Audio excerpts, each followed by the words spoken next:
Pakistan faces, I think, an actual threat, has done for the last 62 years. This threat, as I said, undulates. Sometimes it's acute, sometimes it is not. But the threat is there. It's not a perceived threat, in my opinion. It is a threat that needs to be taken into account. Pakistan has lived in the shadow of India in a very complex relationship which is rooted in history, the hostility of history, as well as, I think, three factors define the relationship. One, the history itself of conflict. There have been 3 wars and several near ones. Secondly, there is a history of unresolved disputes, big ones and small ones. The 2 countries have not been able to resolve any one of them. And thirdly, current military postures which create a certain threat perception in Pakistan. Well, I don't think so. The threat that we talk about, I think, is our approach is not realistic. We've been obsessed with the threat from India. There are other things to do, and all the wars we have started with India, they never started one. So I'm not one of those who think that we face a threat from India.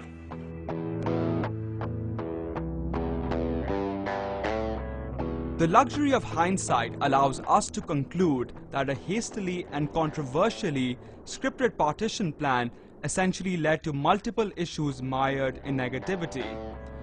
For some, the partition was an honorable plan to accommodate 2 distinct religious identities.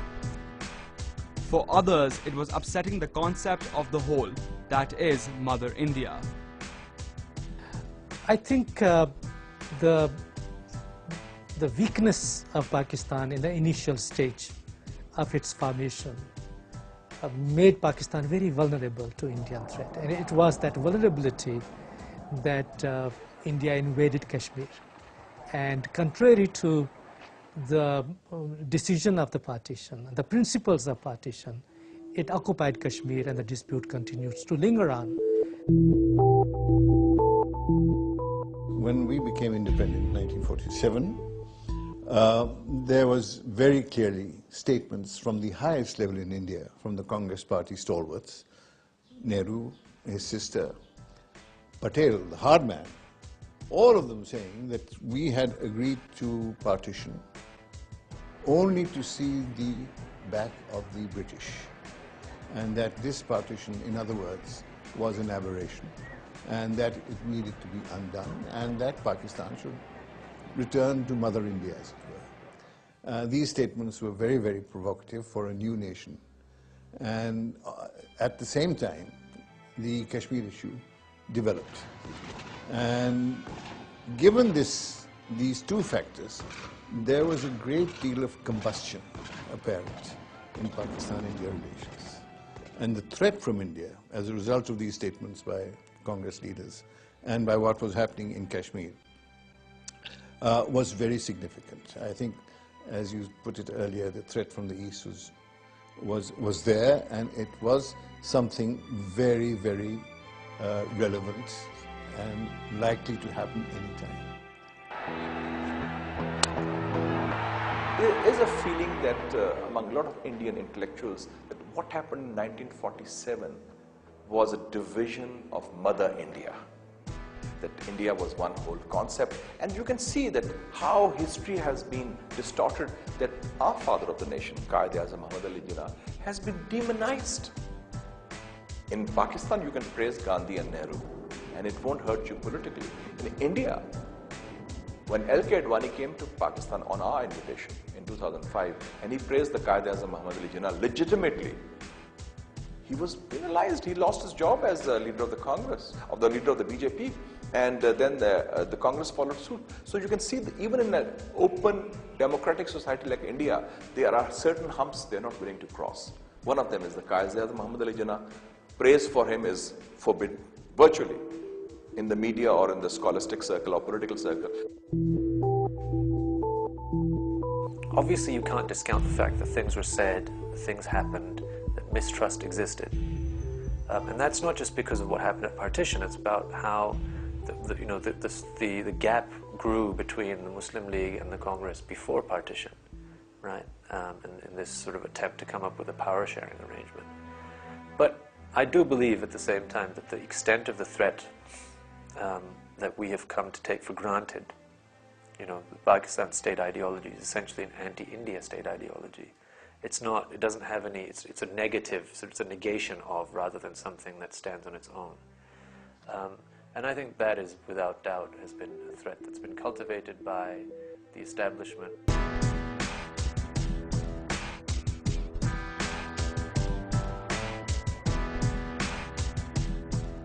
The Indian reaction that India was Mother India and that the essential unity of India should not be disrupted. This too was a myth. India was united only in the British Empire. Prior to that, the Mughal Empire existed. Earlier than that, the Maurya dynasties had existed. But these were dynasties in which you knew that the outlying provinces would break away, that the governors you would appoint would suddenly develop ambitions of their own and make independent states. So, even in Mughal times, you had Bijapur, you had Golconda, you had other independent states. And when the British came, you still had 572 princely states throughout, all having their little domains. So it wasn't essentially really fair to talk about the fact that there was a Mother India and that Pakistan represented a vivisection. Even when Pakistan was in an embryonic stage, the partition was often subject to disconcerting rhetoric used by the Indians. Which begs the question, was an insecure Pakistan inevitable? And just how deep did this insecurity actually run? I mean, if you look at the very first year of its existence, 70-odd% of the budget went to defense expenditure. In the Constituent Assembly, when I think it was Ghulam Muhammad at the time, wasn't the Governor General yet, he stood up in the Constituent Assembly, he said, this is how much money we spent on defense, and everybody unanimously said, yes, well, we have to. Right? Now, that doesn't, I don't think that was necessarily representative. I don't think that there was a representative, that you could have a representative assembly at that time, because so much of the partition politics, of pre-partition politics, was a politics of the Muslim elite outside of what became Pakistan, particularly the UP.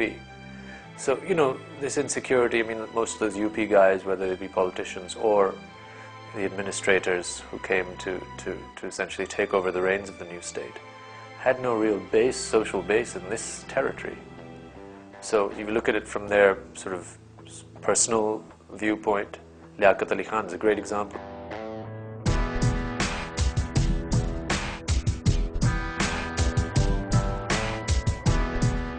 Pakistan has historically had severe security issues. I call it the tyranny of geography. It's where we're located. It's because we had and continue to have long contested borders. I can think of very few countries that came into being after the Second World War that had so many contested borders. We've also been in the vortex of superpower competition during the Cold War, and we've lived in the shadow of a country that many Pakistanis regard as a hegemonic country that seeks to dominate. So I think if you put all these factors together, that does add up to a paradigm of deep insecurity, which needs to be addressed. How a country addresses it, you could, take issue with. But the fact that these underlying factors do exist and have existed through history, I think that nobody can dispute. Now, by my reckoning, this stage should have come to an end as early as the mid-80s, when in Delhi and in Islamabad, every security calculus included the fact that both countries had nuclear capability. And after 98, when the capability was demonstrated, I think that our concerns on that account should have been fully assuaged, and we should no longer have remained a security-oriented state. Now, an external security-oriented state. We have now a very major problem, but that is an internal security-oriented problem, and that is the one that we should be seeking to address. Yes, Pakistan, I would say, is insecure because security does not only lie in the armed forces. Although Pakistan armed forces are very professional, well-trained, well-equipped. At the same time, strength comes from economy. Strength comes from people if they are well-educated and they have a stake in the country. And all the smaller provinces feel that they are getting a just deal from the federation. So all this brings actually the strength in which we can say that Pakistan is a secure country.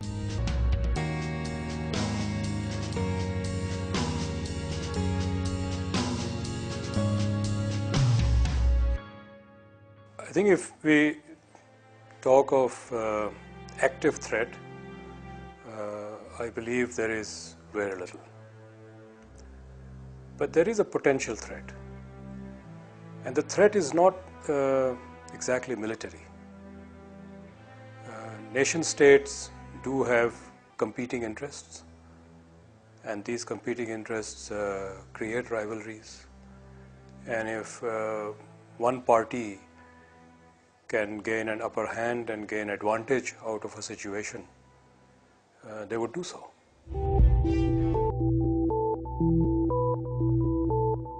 We have to view the threat as it appears on the ground.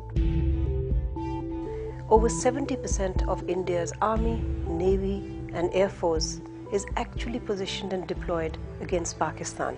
So it's a Pakistan-specific military capability that produces a sense of threat, a sense that Pakistan could be dominated by a hegemonic power. That is the problem. And this is the reality that appears on the ground. If you look at Indian military hardware, tank formation, armored formations, aircraft, missiles, all kind of conventional capability that India has, it can be used against Bangladesh, against Burma, against China because of Himalayan barriers. It can't be transported to the Middle East. It is targeted against Pakistan.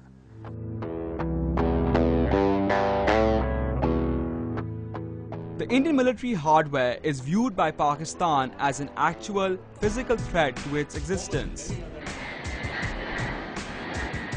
Out of the 13 corps that constitute the Indian Army, 8 have been deployed to counter any offensive that may originate from Pakistan.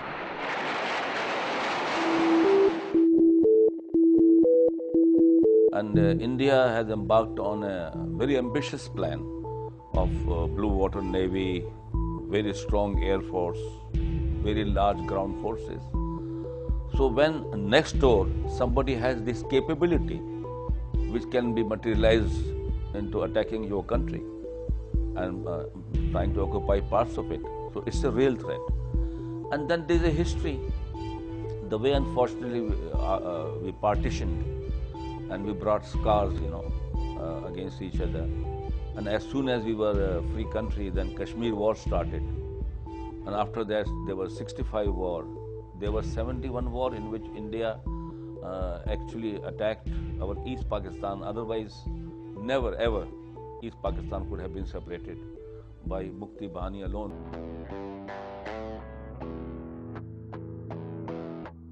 Most people believe that India is a threat. They believe this, but it's wrong. We must argue this out, and I've been writing on this and speaking about it for 20 years, but nobody listens. People are obsessed with this. It's very popular to say India, Jaad karo, all that. And I think this is absolutely ridiculous. There's no threat. They've got other things to do.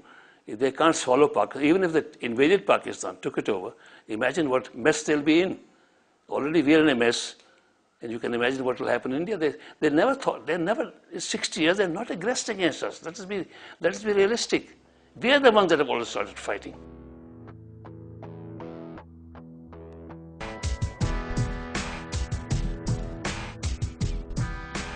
So the message that has been wrong from the beginning, not just now. And like I said, even if we were to take for granted that there is something insidious about what India is doing, the question is really, what are the options? I mean, can Pakistan ever really match India? Is that possible, given how much bigger it is, given how much more territory it has? You know, what is the point? Besides, you know, I think it's important to go back to this whole question of, in fact, what the state itself posits as the explanation for partition, right? Let's go back to that. The state of Pakistan says partition had to happen because Hindus and Muslims could not live together, right? And we had to have a separate state. So, isn't it a bit strange that after we created that separate state, that we remained just as obsessed with Hindu India? I mean, surely that was the point. Did we not realize that when we created a separate state that new tensions could emerge? So, you know, there's contradictions in our narrative, whichever way you look at it.